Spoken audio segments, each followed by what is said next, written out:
Alright, welcome back to the channel, everyone. So today I'm going to be breaking down who I think is going to be next for each fighter on the main card of UFC 317. And yes, I'm wearing a turtleneck. Everyone settle down. It was a gift. And yeah, we're just trying to broaden the swagonometry. So it is what it is. Now, starting off, Ilia Topurias versus Charles Oliveira. Ilia Topurias passes his lightweight test with flying colors. And the streets are saying two things after this win. Number one, is they think that Ilia Topurias is pound for pound number one. And I agree, because you look at Islam Makhachev's last three opponents and you look at Ilia Topurias' last three opponents. The caliber, the method that they get it done, the amount of danger that they're in. That's the thing, I don't even count the Moicano one, right? So you look at Makhachev. Went tooth and nail with Poirier, right? And then he eventually got the submission, but still. Then you look, he obviously knocked out Volkanovski, right? It is what it is. It was on short notice. But the first Volkanovski fight, where Volkanovski had all the preparation, it was a battle of attrition, man. It was hard. It was a hard-fought win for Makhachev. It was close. A lot of people were saying that Volk won. I think Makhachev won, but still, it was tough. It was tough for him.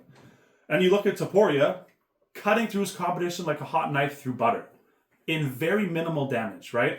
Obviously, he's getting a few calf kicks and he's getting a few jabs and he's like a few scrapes here and there, but nothing crazy. He's not like battered at any means. And like I said, he's not in any danger. He's not being put in a submission or at least an attempt. I mean, aside from Oliveira tried with a leg lock, but I mean, that was not really anything to worry about. And yeah, I just feel like Topuria, like I said, it's just, he's so confident, but for the right reasons. And I don't think you can deny him the number one pound for pound. Volkanovski, KO. Holloway, KO. Never been KO'd before. Oliveira, KO'd. I don't even think Oliveira's been flatline KO'd like that before as well. Obviously, he had his things with, like, everyone's, like, quitting in his earlier part of his career, but Oliveira right now, being knocked out, crazy. So, yeah, I would give it to Topuria as far as pound for pound number one. And the second thing people are saying is that Ilia Topurias is the face of the UFC. And I agree as well, because you look at who was the face before Topuria, just before Topuria. It was Alex Pereira. And you look at the loss of, or him against Ankalaev, so many people have jumped off the hype train. And not only that, you got to look at Topuria and Pereira. Whereas people don't have to worry about Topuria because it's like, oh, what if he goes against a grappler? Oh, what if he goes against a striker? Whereas Pereira, it's like, it's all fun and games when he's fighting strikers, but when you got Ankalaev, who knows how to wrestle and actually implement that, Pereira struggles. And not only that, Topuria, he speaks English, so he can cross that international barrier. And not only that, he speaks Spanish, he speaks Georgian, I think he speaks a little Russian as well, so he's like Mr. Worldwide, you know? And I just feel like not only that, he has a bigger personality than Pereira, aside from like when he was with Charles Oliveira, it was what it was. Like, people don't really like to bash Charles Oliveira. Aside from Makhachev, I remember he's like, oh, this stupid guy, he can't speak English. It's like, even Makhachev tried something with Oliveira. But yeah, aside from that, Ilia Topurias is generally very entertaining at press conferences. And he just has more of a personality, and he's just more, I think he's more marketable too, because Pereira's older as well. So even if Pereira didn't lose against Magomed Ankalaev, he's still up there in age. Whereas Topuria, he's here for as long as he wants. I feel like a lot of people are saying that he's going to retire early, but I don't know. It is what it is. I feel like Topuria, it's just, he's a real blessing for the UFC, because I think he's the biggest star that they have right now, by far, and he's what the UFC needs. Because people were saying how the UFC is lacking in star power, especially with all these controversial stuff, like with John Jones and Aspinall, where Aspinall didn't even get to fight for the belt. I feel like Topuria is a breath of fresh air, because he doesn't want to duck anybody.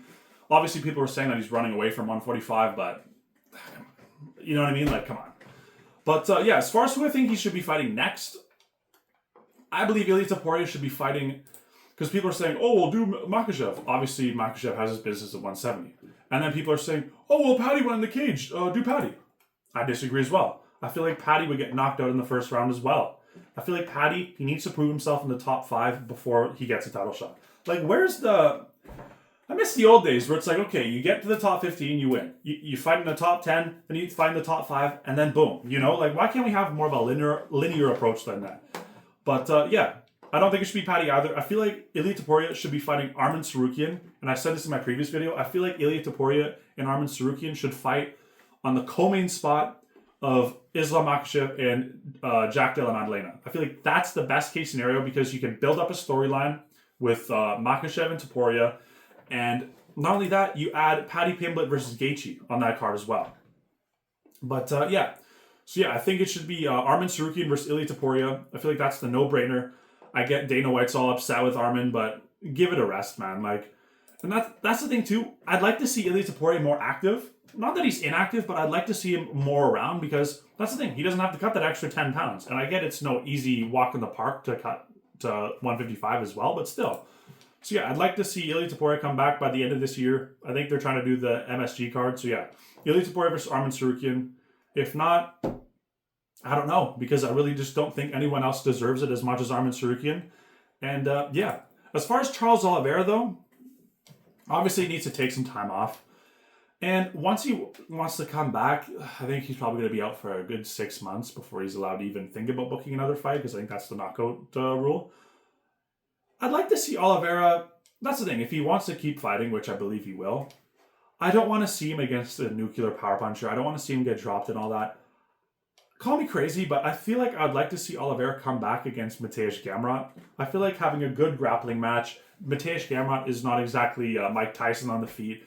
And I just feel like it would give Oliveira a chance to rebound and just for his fans, you know what I mean? Like, people want to see Oliveira win, and yeah. Obviously, you could do a Dan Hooker matchup, but I feel like Dan Hooker will probably want to fight in the interim, whereas Mateusz Gamrot, you never know. Obviously, he might fight as well, but still, I just feel like out of anyone in the top, 5-ish, I would say definitely do Mateusz Gamrot, because it's more of a safer matchup. Because that's the thing, even if Oliveira loses, he's not going to get, like, battered and, like, demolished, right? So yeah, I'd like to see Oliveira just cool his jets on the elite competition for a while, build himself back up, and then you never know. But as far as Oliveira becoming a champion again, I just think that chin is it's just too questionable, man. I'm sorry. I just don't think he's going to have a chance to beat Topuria. It is what it is. But yeah, moving on, Alexandre Pantoja. It's a no-brainer. It's already basically confirmed. Joshua Van's going to be his next fight, which I agree with. I feel like it's a really good fight. And yeah, hopefully that they have a little animosity building up, because that's the thing. Obviously, Joshua Van can fight his ass off, but yeah, I would just like to see a bit more excitement, especially as far as personalities in the 125 division, because they were a little too cordial for my liking. Like, I get it's not WWE, whatever, but yeah, hopefully they have a little heat coming up, because yeah, Joshua Van is very young. I think he's like 23, and Pantoja, I think he's like 35. So the new kid on the block, Pantoja said I think he's going to be his toughest fight in his life, which, I mean, hey, it definitely could be. I guess we'll see how Joshua Van's wrestling defense goes, because we know he can fight. We know he can strike. Now, moving on. Kai Kara France. Kai Kara France, devastating loss. And fucking hell, the hate watch was unreal. Like, I feel like that sometimes it was worse than the, what's the guy? Mario Batista. Like, people hate Kai Kara France, and they're mocking him too for his haka or whatever. That's the thing. Like, it's his culture. It is what it is. But with all the theatrics and everything that Kai Kara France was doing and talking about how he's going to do it for his people and this and that, and like, obviously you want to build yourself up and talk the big talk, but his performance did not reflect that. And yeah, you just seen him. He was like face planted on the octagon. He was just so embarrassed. And yeah, I feel like Kai Kara France, he just doesn't have what it takes to become champion. It is what it is. Like, he has a good, he has a good amount of power for 125. But as far as like overall skill set, especially that huge hole in his grappling, I don't know, man. So as far as what I want to see him next, I feel like Kai Kara France, you could just do the Manel Cap fight. Because remember the storyline of Cap calling him out in the audience. Remember, if you want to go watch that, I can't really repeat what he said, but yeah. And there's a personal history there, especially even Adesanya was defending Kai, and yeah, it was just hilarious. And I feel like that's just, especially since all these people hate Kai Kara France and Manel Cap, a lot of people like him. It's a good build-up to get a lot of the passion behind that fight, because that's the thing. Obviously, the UFC puts on the highest competitive fights, but yeah, as far as a storyline, I'd love to see it. And yeah, I feel like it'd be a really competitive fight. And yeah, moving on, Brandon Royval. Now, the thing about Brandon Royval is his stock, like I said, it definitely did not drop from this fight. However, as far as what's next for him, it's kind of strange, because you look at the rankings, right? Obviously, champion's Pantoja. Number 2 is Brandon Moreno. I think he should fight Brandon Moreno again. And I get they fought recently. However, if you look at the top 5, and that's the thing, I don't think Brandon Royval wants to leave the top 5. Because obviously he accepted one with Brandon Royval. Or sorry, not Brandon Royval, Joshua Van. And Joshua Van, I think he was number 12. Or 11. So if Brandon Royval's stock drops as far as the ranking goes, a few spots, he'll be below Brandon Moreno. And that's the thing. He won against Brandon Moreno, but it was a split decision. And I was thinking maybe you could book him against Amir Albazi, but Amir Albazi is booked against Tatsuro Taira. Kai Kara-France just fought, and I don't think Brandon Royval will want to fight Kara. Not because he doesn't think he's going to win or whatever, but Kai Kara-France did not look good in his last fight. And I feel like Brandon Royval, fighting a guy like Moreno, would be a really good fight. And it would weigh a lot more as far as like legacy as opposed to like anyone else. And like I said, Taira's busy. Manel Kape, he should probably be fighting Kai Kara-France. And then, you got Alex Perez, but he's ranked number 7. So I don't think Royval's, like I said, I don't think he's going to drop that far below. But you never know. So that's what I would like to see, Brandon Royval versus Brandon Moreno. Run it again. Now, Beneil Dariush versus Renato Moicano. Yeah. So that's the thing with Beneil Dariush. I feel like he was saying he wanted to be champion or whatever. Obviously, that's not going to happen. Not a hope in hell he beats Topuria. However, it depends on what the UFC looks at Beneil Dariush and what they want to do with him, because you look at the top 5 of lightweight, like, that's the thing. If Arman Tsarukyan doesn't get the title shot, then he's going to have to fight like a Paddy or a Gaethje or a Hooker.